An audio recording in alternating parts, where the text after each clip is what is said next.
Apple might be getting into the console game, Steam might be getting onto consoles, and Sony wants you to feel your face. Let's get into the hot news, everybody. I'm your Brett host. Let's talk about the hottest tech news that's jumping around on the hippity hop interwebs. And in case you want to suggest a news article that we could talk about in a future episode of Hot News, why don't you come join our Discord channel? You can do so in the tech news channel. Do not put it in general, okay? I have a problem with that.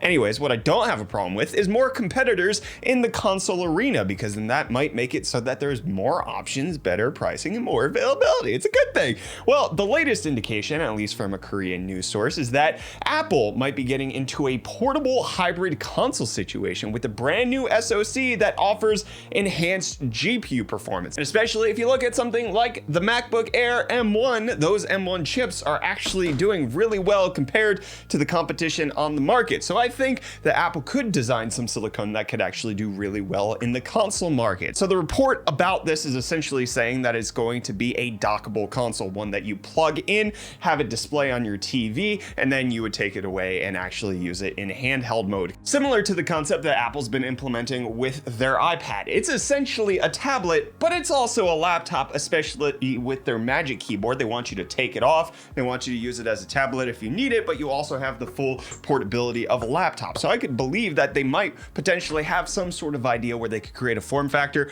like this when it comes to a hybrid gaming console. It's also being noted that this is not going to be part of their current A series lineup, which you can find in their iPhones and iPads, nor would it be part of their M series lineup, which you can find in the MacBooks and Mac Mini currently, but also coming out to the iMac as well as the iPad Pro. So a new architecture, a new SoC, and potentially a new product segment for Apple could be happening. I absolutely believe the performance could be there, but there are naysayers when it comes to this report, especially TechRadar saying no, Apple probably isn't working on a portable handheld console. You know why? Because, well, tell me why, TechRadar. How do you know so definitively that this report about what Apple's developing isn't true? There's no evidence that's going to happen. It's because they've never done it before. That's it. They're saying that the reason Apple won't get into the portable gaming space is because it's a new market segment. Cool. Apple wasn't into phones before the iPhone, nor were they into MP3 players before the iPod, nor were they into tablets before the iPad. So, new market segments are just that, new. Also, there's plenty of good indication that Apple's making cars. They're getting into the hardware game in things that they're not comfortable with, things that aren't familiar. Saying that Apple's not done something in the past is not a legitimate reason to actually say it couldn't happen in the future. Obviously, we need more indication to see that this report could be substantiated, but I haven't found anything that's going hard against it at this point. But I want to hear from you. What do you think of the Apple console? Would you pick one up? Is this your bag? Would you want another company getting in on it? Apple developing their entire landscape. Obviously, they have Apple Arcade, and they've been working hard to get people to convert to their hardware. This could just be another way of seeping them into the ecosystem. And I think you should be seeped into the ecosystem of today's video sponsor, Ting. My friends, Ting is the mobile phone carrier that you should absolutely check out, especially if you're trying to save money, because with Ting's new phone plans, cutting your phone bill in half has never been easier. For low data users and families, they have the Flex plan, which is only $10 a month for unlimited talk and text, and then just $5 a gigabyte, and it's all shared across the entire family, so you can get a family plan with it. Or if you need more data, 5 gigabytes is only $25 a month, but if you need unlimited, $45 a month with Ting. Okay, it's a super affordable. I love it. And then you still get their top-rated customer service, which includes things like they answer your phone call when you call them, as well as Discord support. And it's simple to switch. You just go to hotnews.ting.com to check your current phone, create an account, pick the plan that's right for you, and then Ting will send you a SIM card, you bippity-boppity into your latest iPhone, Samsung Galaxy, Apple gaming thing. You slap it in there, and now you have a phone number through Ting. And if you bring your phone to Ting today, you can get a $25 service credit by going to the link in the video description, hotnews.ting.com.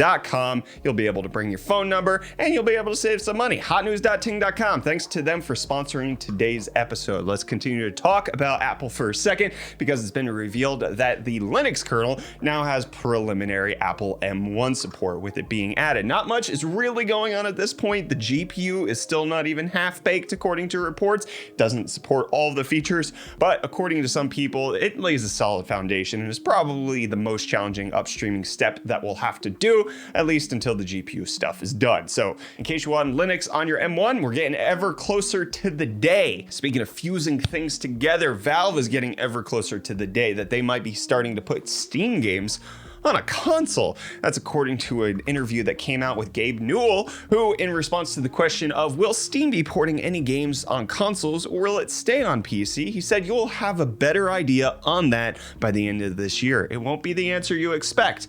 However, if the Apple versus Epic saga has taught us anything, it's that Xbox has been severely courting everybody to get on their platform, and so Steam games on Xbox Game Pass might be a reality. That might be what he's talking about. However, he also said by the end of this year, which we all know that Valve doesn't know how to actually count, so he's probably misnumbering the amount of remaining months, and we'll get this in the year 6000. Speaking of merging two things that are typically polar opposites, let's talk about you feeling your face. It's not a normal thing that people do, okay? Like when they're waking up, sure, but you don't just go around just trying to feel the depths and crevices and valleys of your face. Well, Sony wants you to, especially for the PlayStation VR. According to a latest report, there is some indication that the next-gen headset for the PSVR will have a haptic motor in the headset so that it vibrates your face and your follicles and your pores. They all get jostled around and it's gonna feel good so that when you get shot in the face, you really feel like it.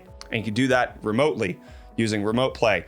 Probably not the VR portion. Anyway, Sony's DualSense controller is now working on iOS for PS5 remote play. It has also reported that adaptive triggers actively work. So Sony's expanding more. Why do they support iOS better than they support Android, of which Sony phones are a part? Obviously, they give better support to the Sony version because they have better remote play than the rest of Android, but you're already developing an Android version of it. Why do you give it to iOS first? Why do I give all my first money to all of these meme stocks? I don't, because I have little tolerance for risk. But let's talk about the GameStop Bitcoin my holiday. GameStop. I don't even like you anymore. Crypto is up. Bitcoin up 3%. Ethereum up 6%. Look at that big number. Doge up 13.8%. It's over 50 cents again. Doge might be going to the moon. But let's keep on the crypto train because there's SSD price hikes coming in because of the new crypto Chia mining stuff that's going on. Farming and plotting is what it's called. It's not called mining, so you have to get that out of your vernacular. But Faison saying that, hey, people are buying a lot, so prices are probably going to go up 10% in the coming months, maybe even more if everybody keeps buying them because they keep dying, because SSD wear is tremendous when you're plotting for Chia. So don't do it on SSDs unless you have high endurance ones. And then you may have seen across the internet that there are dozens and dozens of new laptops being announced. Alienware teases new X series laptops with exotic cooling solution. Razer announces 2021 Razer Blade 15 Advanced, powered by Tiger Lake H. Asus ROG creates unique concept gaming laptop for top pro skateboarder Nyaja Houston. I didn't say that right at all. Z by HP powers creative collaboration everywhere for today's creators. Introducing Lenovo Legion gaming PCs with Intel's new core processors. Acer announces Predator Triton 300, Predator Helios 300, and Nitro 5 gaming notebooks. Gigabyte launches new GeForce RTX 3050 G5 and G7 gaming laptops. That's because Intel announces its 11th gen Tiger Lake H mobile processors going all the way up to 8 cores, 5 gigahertz turbo boost, as well as Nvidia unveiling the RTX 3050 Ti and RTX 3050 mobile. So all these companies that produce thin gaming laptops have announced their stuff. It's out. Reviews aren't really that prevalent at this point, but it looks like they're gonna be good and bought up by miners, so you know who cares either way. But Nvidia cares about you hearing sex-starved cicadas, at least according to this Verge headline. It's the first one that I'm appreciating to some extent. And Nvidia's broadcast is getting an update, which essentially will make it so that your Zoom audio, everything else is processed by the RTX technology. That's not RTX at all. It doesn't really matter, but they're gonna have better profiles to isolate the sound of cats, dogs, and insects like those sexy cicadas. That's not what they said. That was not the headline, Brett. And it's also gonna remove room echo as well as a bunch of other feature updates that are good. So in case you're not living in an area with cicadas, like I'm currently not, but will be when I move to the Northeast in a few months, by the way, that I think that's the first time I said that here, I won't have to worry about it as long as I use Nvidia Broadcast. And Subaru doesn't want to worry about the environment anymore, so they're gonna just make EVs. That's a terrible segue. The Solterra EV being teased by Subaru, in case you're care about that. And in case you care about NFTs, you can buy them on eBay. Why? What is happening? Okay, why?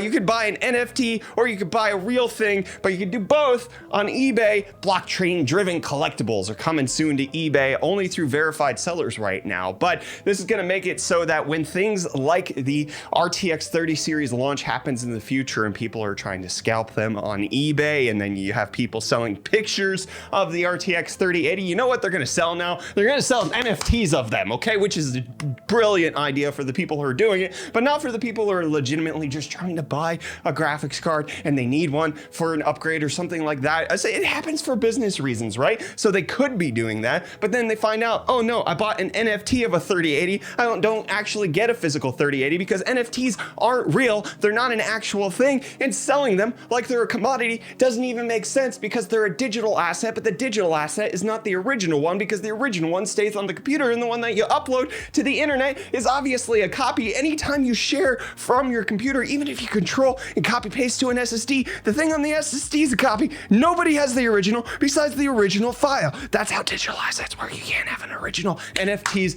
bother me, except for when they're used in community-based applications. NFT as a commodity, don't like that. YouTube wants to commoditize me by paying me to make YouTube shorts. So we should obviously make a hot news shorts channel. I expect that coming up sometime soon because they're announcing a $100 million creator fund to help get people off of TikTok. Let's just be completely honest with why they're doing this. They want people off of TikTok and onto YouTube shorts. So giving $100 million to the people who are making original content here on YouTube is the way they're gonna do it. You should check out the original thing that AMD did, which was make their own secret pieces of technology. Go watch yesterday's episode of Hot News right there. You don't even know what I'm talking about. What's the secret piece of technology? Tell me down below. You can't. It's not real.